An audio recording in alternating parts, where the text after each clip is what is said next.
കേൾക്കുമ്പോൾ ചെറുതെന്ന് തോന്നുമെങ്കിലും പെട്രോൾ പമ്പുകൾ കേന്ദ്രീകരിച്ച് നടക്കുന്ന ഒരു തട്ടിപ്പിനെ കുറിച്ചാണ്.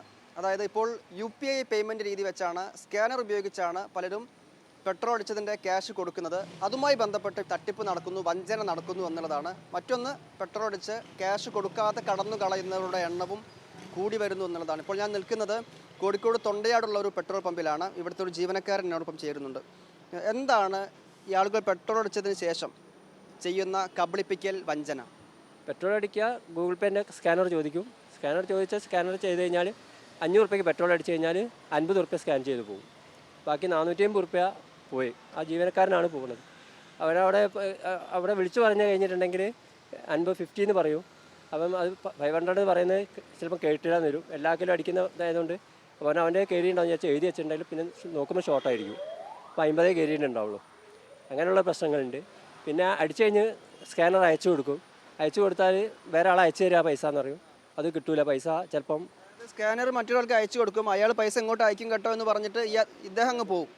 ചിലർ പൈസ സ്കാൻ ചെയ്യും, അടിച്ചൊക്കെ കഴിഞ്ഞ് കാണിക്കൊന്നുമില്ല, അവിടെ വെച്ച് പോവും. ചിലർ പൈസ പെട്രോൾ അടിച്ചു കഴിഞ്ഞ് ഇപ്പോൾ തരാറ് മുന്നോട്ടാക്കിയിടും, വണ്ടി എടുത്തൊരൊറ്റ പോക്ക് പോവും. അങ്ങനെയൊക്കെയുള്ള പല പ്രശ്നങ്ങളുണ്ട്.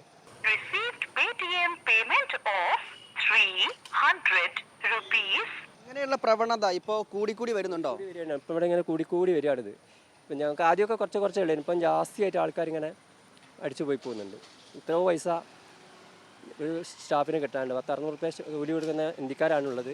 അവർ ഒരു ദിവസത്തെ പൈസ ഒരു വണ്ടി അടിച്ച് പോയാൽ കഴിഞ്ഞു, പിന്നെ പൈസ കിട്ടൂല.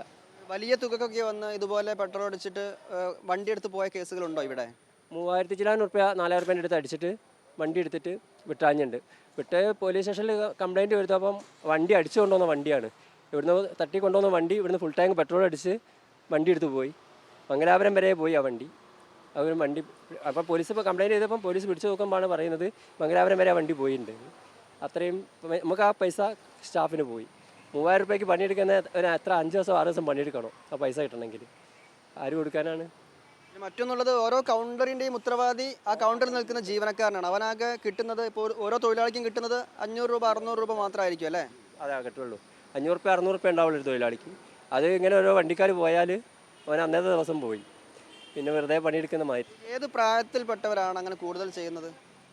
അതൊരു പ്രായത്തിൻ്റെ എന്ന് വെച്ചാൽ പറഞ്ഞിട്ടുണ്ടെങ്കിൽ അധികം ഇപ്പോഴത്തെ ന്യൂ ജനറേഷൻ പിള്ളേരാണ്. അധികം ചെറിയ ആൾക്കാരാണ് സ്കാനർ അയച്ചു കൊടുക്കലും. പോലെ 50 റുപ്യ പോലും പോലെ കൈമേലുണ്ടാവില്ല. അയച്ചു കൊടുക്കുക, 50 റുപ്യക്ക് അടിക്കുന്നതും കൂടി സ്കാൻ ചെയ്ത് ആർക്കെങ്കിലും സ്കാനർ അയച്ചു കൊടുത്തിട്ടാണ് പൈസ ഇവിടെ ഇങ്ങോട്ട് അയച്ചിരുന്നത്. അത് നമ്മൾ നോക്കിയിട്ട് കണ്ടിട്ട് ഇവിടെ പോലെ എപ്പോഴെങ്കിലും അയക്കുന്നത് ഇവിടെ കേൾക്കില്ലല്ലോ. അപ്പം നമ്മളിന്നിട്ട് വിളിച്ച് ചോദിച്ചിട്ട് കയറിയോ ചോദിക്കണം, എന്നാലേ ഉള്ളൂ നമുക്ക് ഇവരെ പറഞ്ഞയക്കാൻ പറ്റുള്ളൂ. അല്ലെങ്കിൽ ഇവർ വണ്ടി എടുത്ത് പോവുകയും ചെയ്യും. കണ്ണൊന്ന് തെറ്റിയാൽ വണ്ടി എടുത്ത് പോകും.